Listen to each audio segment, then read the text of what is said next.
jam 6 sore ini. Jadi nanti sampai pukul 5 malam nanti kita bisa ikut sesi dulu sampai selesai. Nanti jam 7 sampai jam 8 malam akan dapat waktu free time untuk jalan-jalan sendiri.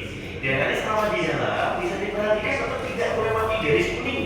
Jadi benda apapun nanti dijaga garis kuning tidak boleh disentuh atau dimainkan kecuali benda-benda interaktif yang nanti saya jelaskan di dalam. Nanti di dalam juga ada beberapa etalase kaca sama kayu. Jadi mohon berhati-hati untuk tidak disadari. Nah, buat otak ya, kita akan mulai ya dari ruangan di sebelah kiri di ruangan ini masa. Nanti kita akan beri sedikit dari makanan dalam sehari jam. Silakan menikmati galeri makanan.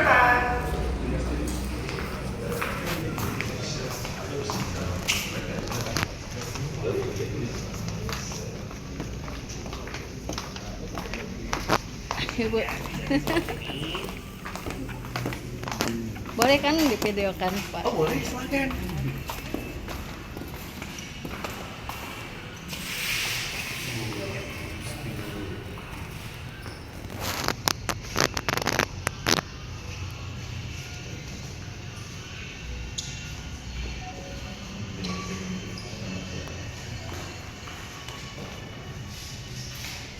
Selamat datang di ruangan Lini Masa. Jadi ruang ini menceritakan sejarah perjalanan dari Lokananta.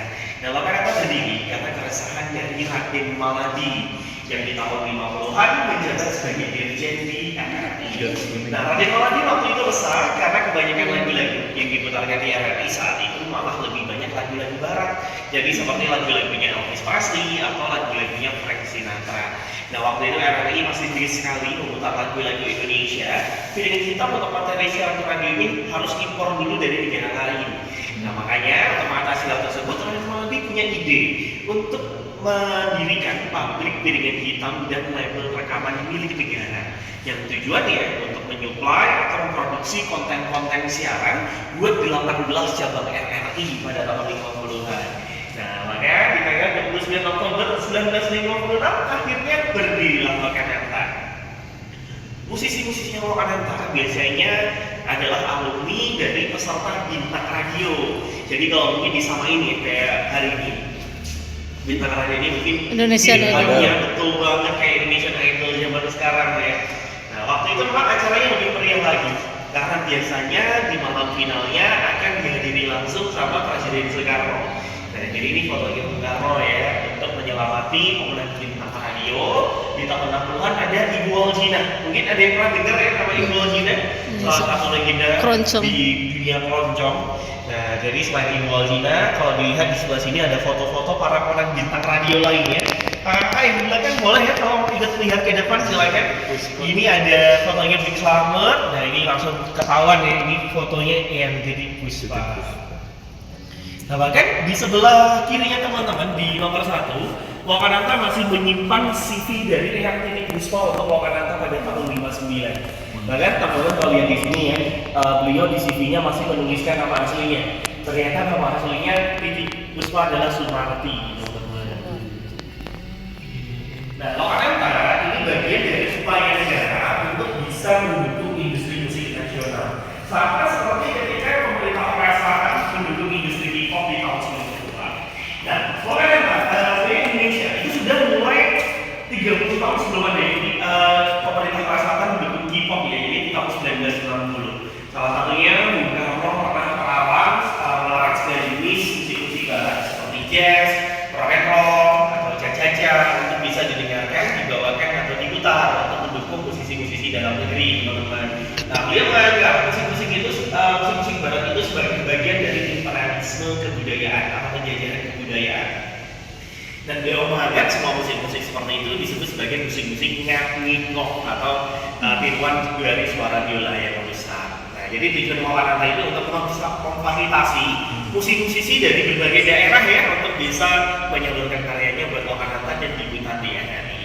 Nah, dukungan beliau terhadap musisi lokal dan juga gerakan anti musik-musik barat bisa dilihat di foto sebelah sini. Ini ketika beliau berkunjung ke Yunani tahun 65 dan disiapkan sebuah musisi untuk menghibur beliau di sana. Tapi beliau lebih memilih menutup telinganya sebagai contoh pada rakyat bahwa beliau tidak mendengarkan musik-musik barat juga. Nah, kemudian teknologi. Hanya saja sayangnya di tahun 99 Lokananta dinyatakan pahit oleh pengadilan. Penyebab utamanya karena kasus pembajakan kebijakan kasarnya masuk di tahun 80-an dan juga efek dari gelombang reformasi dan juga krisis moneter di tahun 98. Nah, agar tetap bertahan, pemerintah di tahun 2004 menggabungkan Lokananta ke dalam BUMN bernama Percetakan Negara Republik Indonesia. Walaupun di masa itu kondisinya Lokananta ini sudah hidup segan, mati pun tak mau. Sampai di tahun 2012, Lokananta bisa dibuka untuk umum jadi museum. Nah, waktu itu juga bersamaan karena viralnya hashtag Save Lokananta di Twitter. Salah satu yang menginisiasi hashtagnya ada almarhum Glenn Fredly. Nah, dari tweetnya Glenn Fredly yang jadi viral itulah Lokananta kemudian mendapat perhatian nih dari berbagai kalangan. Makanya di tahun 2021 Lokananta memulai proses revitalisasi oleh BUMN bernama PT Perusahaan Pengelola Aset atau PT PPA bekerja sama dengan M-Block Group sebagai operator atau pengelolanya.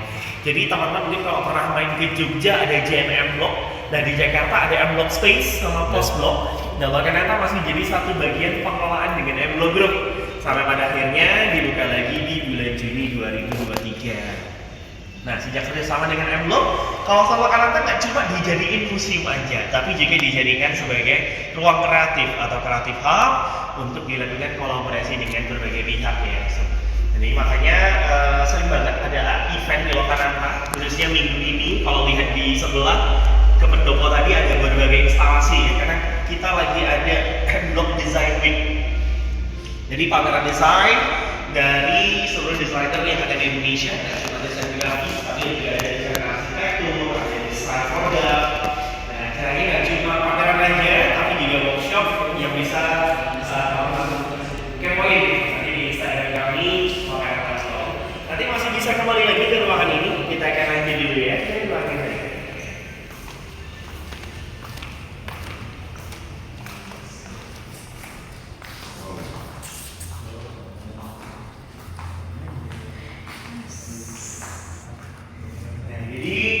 Ruang ini masih jadi satu bagian dengan ruangan ini masa, tapi yang di sini lebih banyak menceritakan memorabilia atau kenang-kenangan dari alat-alat produksi atau dari para musisinya Lokananta. Nah, salah satu kenang-kenangannya masuk kelihatan yang paling besar di sebelah kanan saya. Ini ada replika dari ini ada kebaya asli yang digunakan oleh divanya Lokananta ya, dan juga Ratu Keroncong Indonesia Ibu Alzina. Nah, kebaya inilah yang dipakai dia untuk perform pada tahun 80-an. Nah, di sebelah kiri saya ini juga ada replika dari Piala Bintang Radio di tahun 1965. Tadi teman-teman sudah ingat ya foto yang asli nelayan dari ruangan sebelumnya. Pemenangnya adalah Ibu Alzina yang tadi fotonya sama Bung Karno. Dan ketika beliau memenangkan piala ini, saat itu Ibu Alzina usianya masih 20 tahun dan sebenarnya sedang mengandung anak kelima waktu mengikuti kompetisi. Nah, ini masih tercatat yang 20 tahun udah hamil anak kelima. Karena memang beliau menikah di tahun 1960 saat usianya 14 tahun, teman-teman ya. Nah, kemudian teman-teman di bawah ini juga ada desain untuk cover album Jaringan Hitam. Nah, karena kan dulu belum ada Canva atau Photoshop ya, jadi desainnya ini dilukis tangan dulu sebelum akhirnya akan diperbanyak memakai mesin cetak. Nah, di sini juga ada nota-nota pembayaran, di mana salah satunya ada nota pembayaran untuk honor rekaman Ibu Alzina di tahun 1970 ya. Nah, kalau dilihat di sini honor beliau waktu itu adalah Rp300.000, teman-teman. Nah, tapi kalau disesuaikan dengan nilai mata uang sekarang, kira-kira nilainya sekitar 65 sampai 70 juta rupiah ya hari ini. Dan teman-teman nanti masih bisa kesini lagi ya, bisa di free time, kita bisa lanjutkan dulu ke ruangan berikutnya.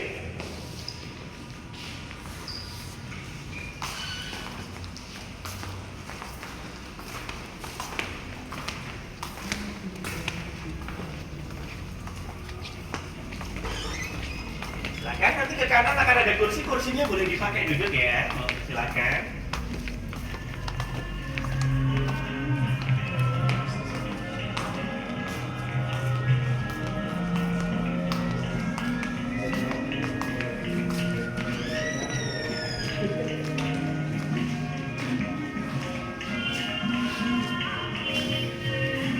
Selamat datang teman-teman di ruangan gamelan. Dan alasan kenapa Lokananta punya ruangan gamelan ini karena memang namanya Lokananta terinspirasinya dari gamelan dan juga diadaptasi dari kisah pewayangan. Jadi kalau berkisah pewayangan Jawa, dia terkait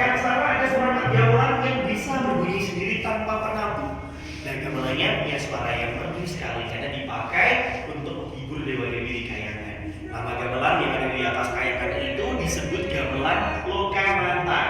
Nah, boleh jadi inspirasi untuk nama perusahaan ini. Dan gamelan yang teman-teman lihat di depan, ini semuanya adalah gamelan asli generasi kedua yang dipakai untuk proses produksi rekaman di Lokananta mulai dari tahun 80-an. Jadi biasanya gamelan ini dipakai untuk merekam lagu-lagu gending Jawa seperti yang lagi kita dengarkan ya di ruangan ini. Nah, gamelan ini teman-teman uniknya punya namanya tertulis di sebelah sini. Nah, mungkin ada yang bisa membantu membacakan aksara Jawa. Ada yang dari Solo atau Jawa Tengah, Jawa Timur, Jogja, pada nggak mau ngaku ya. Nah, ini kan saya bantu bacain teman-teman aksara Jawanya. Di baris pertama ini bacanya stri. Kemudian di baris keduanya ada Kuncoro, setelah titik ini Mulyo. Jadi nama gamelannya Sri Kuncoro Mulyo. Nah, alasan kenapa gamelannya pakai dinamain bukan karena gamelannya ada penunggunya ya, atau karena ada unsur mistis-mistisnya, tapi dengan menamai gamelan atau benda-benda lainnya sebenarnya bagian dari budaya Jawa untuk menghargai kepemilikan. Jadi nanti para penerusnya tetap merawat gamelannya dengan baik. Dan teman-teman nanti masih bisa di sini di sesi free time. Kita akan lanjut dulu ke ruangan berikutnya.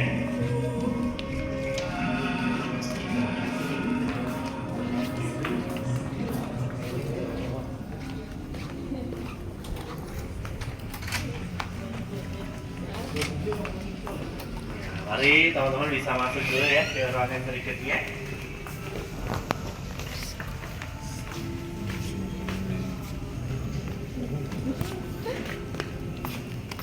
Seru nggak Bu? Kaset-kaset semua.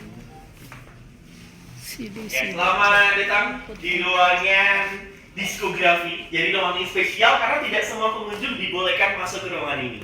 Nah, jadi memang aksesnya diberikan eksklusif kalau teman-teman ikut di sesi tour saja.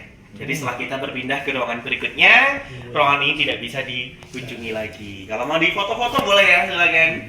Nah, jadi buat ruangan ini itu digunakan untuk menyimpan arsip yang dinamakan master tape atau reel master, yang fungsinya sebagai media penyimpanan hasil rekaman atau master rekaman sebelum diproduksi jadi kaset atau piringan hitam.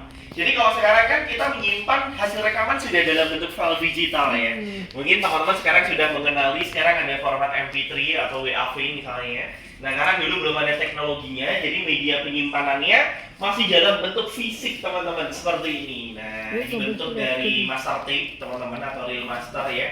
Kalau mau lihat ke depan boleh, silakan boleh difoto, tapi nggak boleh pakai flash ya teman-teman. Jadi bentuknya seperti gulungan pita kaset ya master tape-nya, tapi ukurannya lebih besar. Nah, buat master tape yang ada di sini, jumlahnya ada sekitar 5.800-an. Yang merupakan karyanya Lokananta dari tahun 50-an sampai dengan awal tahun 90-an. Nah, isinya itu nggak cuma lagu-lagu hiburan atau konten-konten audio kayak rekaman wayang atau ketoprak aja, tapi pidato dari tokoh-tokoh nasional. Salah satunya di sini ada pidato dari Bung Karno pada tahun 60-an, teman-teman. Nah, biasanya rekaman-rekaman pidato seperti ini itu dikirimkan ke Lokananta supaya diperbanyak jadi piringan hitam. Jadi lebih mudah buat disebarluaskan ke cabang-cabangnya RRI untuk menjadi bahan berita. Nah, karena ruang ini jadi bagian dari aset negara ya, makanya kita jaga kelembaban dan temperatur ruangannya seperti ini 24 jam untuk menjaga kualitas dari master tape-nya, teman-teman. Dan karena jadi teman bisa berhati-hati ya untuk tidak melewati garis kuning ataupun menyentuh benda apapun yang ada di belakang garis kuningnya. Nah, untuk lagu-lagu yang disimpan dalam master tape ini kebanyakan sudah kami digitalisasi. Jadi kalau pengen mendengarkan ya lagu-lagu vintage yang ada di tahun 60-an atau 90-an bisa mengunjungi lokananta.com. Nanti tampilannya seperti ini. Atau mengunjungi website partner kami lewat iramanusantara.org. Nanti tampilan homepage-nya seperti ini. Dan dua website ini gratis, bisa untuk streaming, tapi nggak bisa di-download aja ya. Dan ini akan saya putarkan salah satu lagu untuk menemani kita di sini. Jadi kalau pengen cari lagu-lagunya Lokananta bisa diketikin dulu kata Lokananta, akan muncul hasil pencarian yang paling atas. Yang akan saya putarkan salah satu lagunya Titik Puspa waktu di Lokananta di tahun 60-an. Mungkin ada yang pernah denger lagu Papaya Caca? Masih asing ya dari judulnya ya. Nah ini, tapi nanti kalau teman-teman denger pasti langsung hafal lagunya.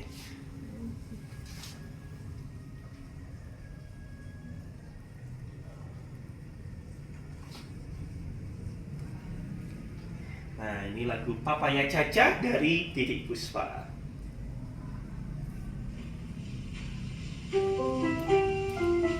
Ya, sambil menikmati lagunya boleh teman-teman silakan kalau mau foto-foto dulu atau saya bantu fotoin juga.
Kita akan lanjut dulu ya ke bagian berikutnya.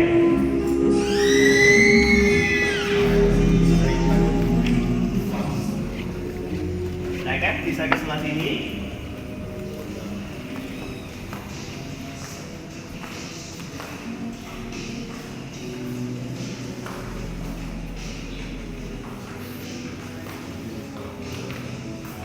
Ya, selamat datang teman-teman di ruangan pameran Rangkung Dinjang. Jadi ruang pameran kami di sini dipakai untuk kolaborasi ya antara Lokananta dengan musisi, seniman atau pihak-pihak lain yang ingin menunjukkan karya atau pameran-pameran di Lokananta. Dan buat kali ini Lokananta lagi kolaborasi sama musisi-musisi dari Bintang Muda Lokananta, teman-teman. Jadi Bintang Muda Lokananta ini upaya Lokananta bersama dengan PT PPA BUMN yang merevitalisasi Lokananta ya untuk mengaktifasi kembali label rekaman Lokananta Records yang sudah mati selama 30 tahun, teman-teman. Jadi terakhir musisi baru itu di tahun awal 90-an.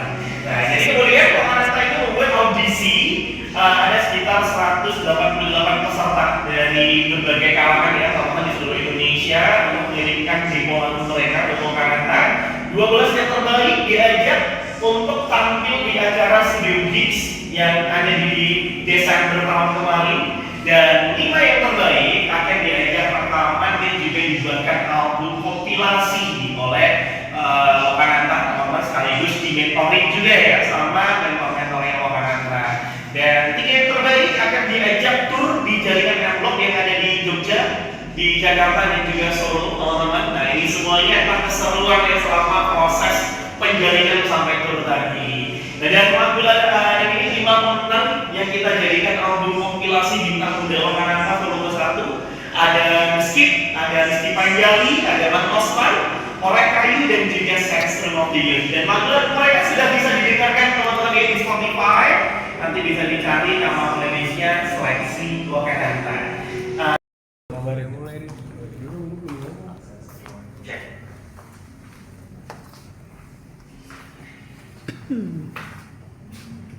Ya, selamat datang teman-teman di ruangan Aneka Naga. Nah, ruang ini menampilkan piringan hitam asli dari berbagai karya produksinya Lokananta mulai dari tahun 50-an sampai dengan tahun 70-an waktu Lokananta masih memproduksi piringan hitam.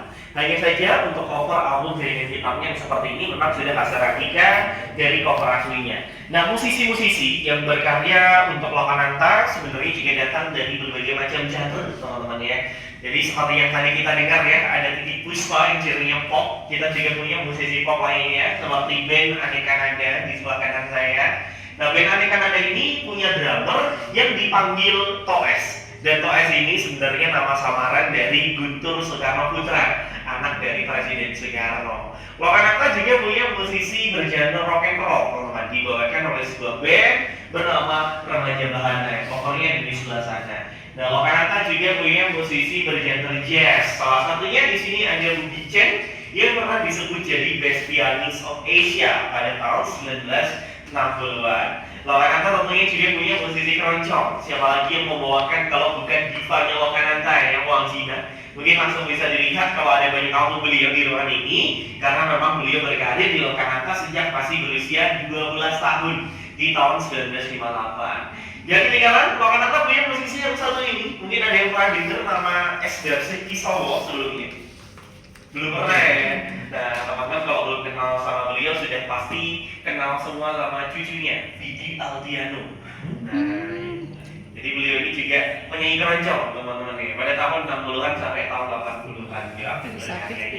Nah, kemudian Lokananta juga pernah memproduksi souvenir untuk diberikan kepada peserta Asian Games keempat. Nah, jadi nanti waktu itu Indonesia di tahun 62 jadi tuan rumah Asian Games, teman-teman, dan Lokananta diminta untuk memproduksi oleh-oleh berupa 4 versi album piringan hitam yang isinya lagu-lagu daerah dari barat sampai dengan timur Indonesia. Nah, kalau didengarkan beberapa lagunya dibawakan oleh Titi Puspa. Dan di tahun berikutnya di tahun 63 Lokananta juga diminta pemerintah untuk memproduksi souvenir Ganevo. Nah, teman-teman untuk jadi kalau belum familiar ya dengan apa itu Ganevo, ini event olahraga yang digagas Presiden Soekarno untuk menjadi tandingan dari Olimpiade. Karena di tahun 64 Indonesia sempat dilarang ikut Olimpiade, teman-teman, oleh Komite Olimpiade Internasional atau IOC. Karena Indonesia membawa memberikan visa kepada atlet-atlet Israel yang berlaga di Asian Games tahun 62. Jadi meskipun dilarang, Bung Karno mau membuat tandingannya ya, teman-teman. Nah, kemudian Lokananta juga yang memproduksi lagu-lagu nasional. Jadi ada lagu Sorak-Sorak Bergembira, Satu Nusa Satu Bangsa, Rayuan Pulau Kelapa, dan tentu saja lagu kebangsaan kita. Teman-teman bisa lihat ya, di sebelah kanan saya ini ada album Indonesia Raya. Ya kalau dilihat memang ejaannya saja masih memakai ejaan lama, karena diproduksi di Lokananta pada tahun 1966. Meskipun sudah diproduksi Lokananta mulai dari 60 tahun yang lalu, aransemen yang dipakai di album ini masih dijadikan patokan aransemen lagu Indonesia Raya sampai sekarang, teman-teman. Dan sebelum kita berpindah, teman bisa menikmati ruangan Aneka Naga dulu ya. Sementara saya menyiapkan ruangan berikutnya sebentar, nanti di sesi free time, teman-teman silakan bisa instalasinya, teman-teman tidak menyiapkan flash ya selama berada di dalam ruangan performasi.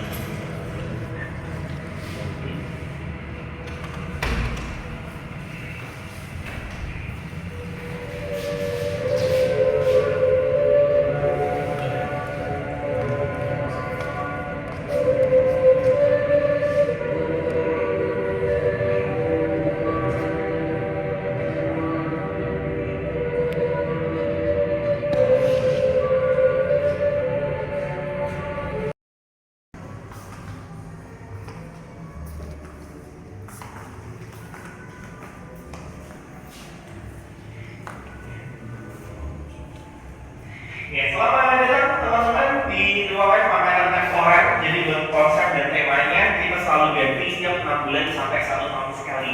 Jadi kalau datang lagi ya ke Okananta, yang terdekat kita ganti di pertengahan bulan Desember tahun ini teman-teman.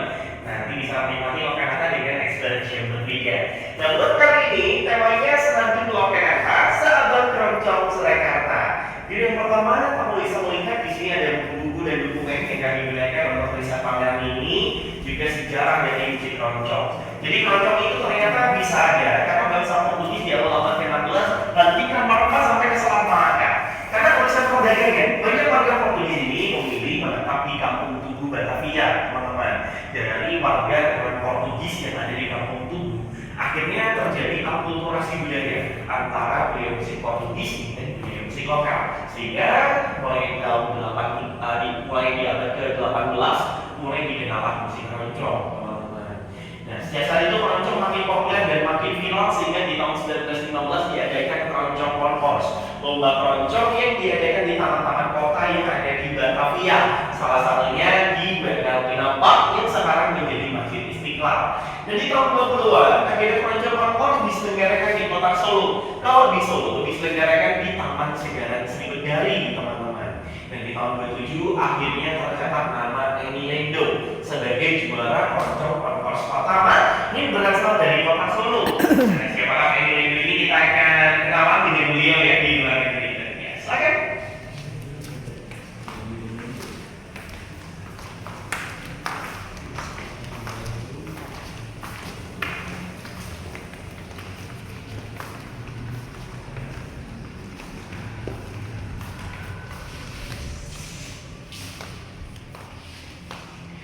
Selamat datang teman-teman.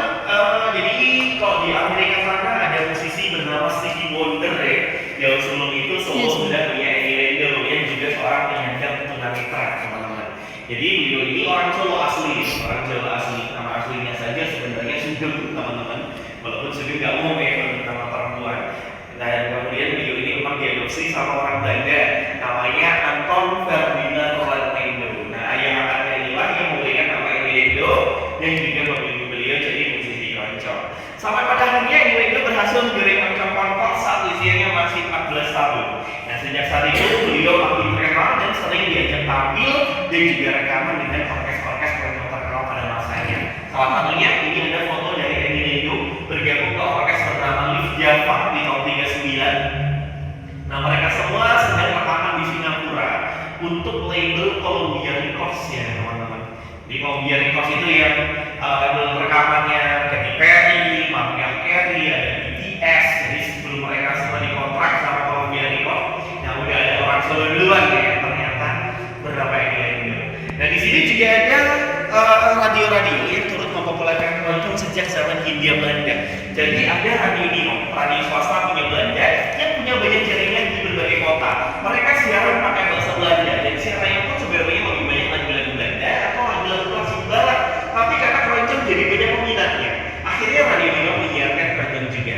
Yang jadi saingan radio Nino ada radio SAV, radio yang didirikan oleh Mangkunegara ke-7, teman-teman. Jadi radio SAV ini disebut sebagai radio dengan konten ketimuran pertama di wilayah Nusantara karena radio SRV siaran memakai bahasa Jawa dan siarannya pun seputar budaya lokal ya, jadi seperti keroncong, ada gamelan, wayang dan yang lainnya. Dan yang unik yang membawakan keroncong di radio SRV juga sebagian adalah tentara-tentara dari Legiun Mangkunegara.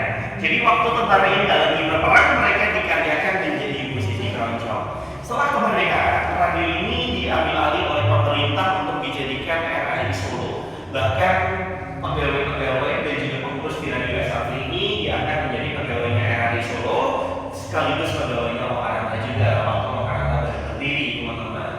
Dan alat geseknya ya itu agak diketuk-ketuk teman-teman ya, seperti memainkan kendang karena terinspirasi dari budaya memainkan gamelan. Dan di sini juga ada alat-alat instrumen yang digunakan oleh musisi-musisi yang sering siaran di radio RRI, teman-teman ya, di RRI Solo pada tahun 50-an, sekaligus menjadi ciri khas dari instrumen yang ada di keroncong gaya Solo. Jadi keroncong yang asli yang sebenarnya itu menggunakan alat musik yang bernama banjo. Tapi karena banjo ini harganya lebih mahal, makanya musisi musik keroncong pada saat itu berinovasi untuk membuat alat musik yang suaranya bisa mirip banjo tapi harganya bisa lebih murah. Maka terciptalah alat musik bernama cak dan juga cok, teman-teman. Nah, cak dan cok ini sampai sekarang jadi alat musik wajib yang harus ada dalam musik keroncong gaya solo. Nah, di sini juga ada alat interaktif, teman-teman, berupa MP3 player ya. Teman-teman bisa mendengarkan lagu Bengawan Solo. Jadi ini adalah lagu bertemakan kota Solo, teman-teman. Lagu Bengawan Solonya bisa teman dengarkan karena lagu inilah yang dari Lokananta. Nanti kalau pengen mendengarkan lagunya cukup dipencet aja seperti ini. Ya, nanti setelah seperti ini bisa untuk didengarkan. Dan di ruang berikutnya kita akan lihat teman-teman ya tokoh-tokoh yang berpengaruh dalam musik keroncong. Silakan.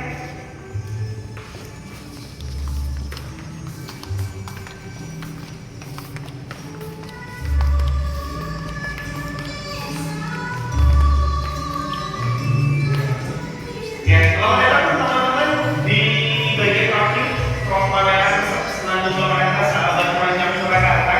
Jadi di sini ada tokoh-tokoh yang berpengaruh dalam musik keroncong, di mana salah satunya tentunya Pak Gesang ya, pencipta lagu Bengawan Solo. Di masa penjajahan Jepang, lagu Bengawan Solo itu sempat terkenal di kalangan tentara Jepang yang bertugas di Indonesia. Makanya beliau juga pernah mendapatkan piagam penghargaan dari tentara-tentara Jepang yang bertugas pada waktu itu di tahun 40-an. Dan lagu Bengawan Solo ini akhirnya diterjemahkan ke dalam bahasa Jepang, teman-teman. Makanya istilah Pak Gesang dengan lagu Bengawan Solo juga sempat ada di koran di Jepang pada tahun 2001. Dan sebenarnya selain lagu Bengawan Solo, Pak Gesang menciptakan 40-an lagu-lagu keroncong lainnya. Dan karena karya-karyanya luar biasa, Pak Gesang pernah menerima Piala Anugerah Musik Indonesia dalam kategori Legend Award di tahun 2004. Dan semua Piala AMI yang teman-teman lihat di ruangan ini semuanya Piala AMI yang asli. Jadi kita pinjam langsung dari keluarga pemiliknya.